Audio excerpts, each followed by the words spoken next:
En fait, c'était un truc un peu étonnant pour moi, qu'on me demande, qu'on me propose de venir photographier les gens d'Osgore. Et c'était lié à un travail que j'avais fait dans un magazine où j'avais photographié des gens chez eux, je faisais des portraits.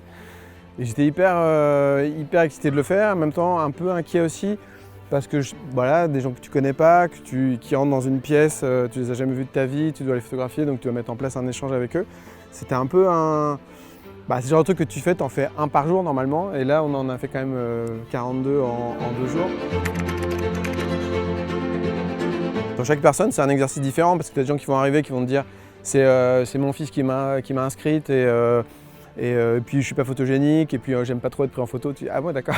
Et donc là tu as tout un travail à faire là-dessus, soit pour rassurer la personne, puis d'autres gens qui ont plus l'habitude. Il y a une femme, Bettina par exemple, qui est top modèle senior, tu vois, donc elle a plus l'habitude de poser tout de suite, qui a des postures qui vont plus, ça va plus vite quoi, tout simplement.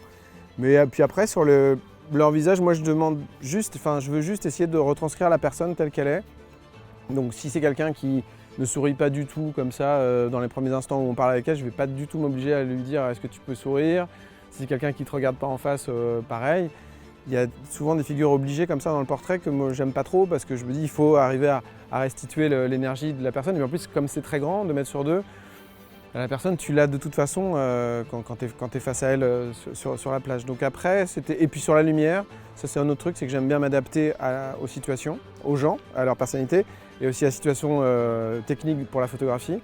C'est-à-dire qu'il y a des moments où la lumière était plus difficile à trouver, donc je demandais aux gens de regarder vers le haut parce que la lumière venait d'en haut, et ainsi de suite. Et on déplaçait un panneau blanc juste dans la salle où on était, pour justement qu'il y ait quand même une unité entre les différentes photos.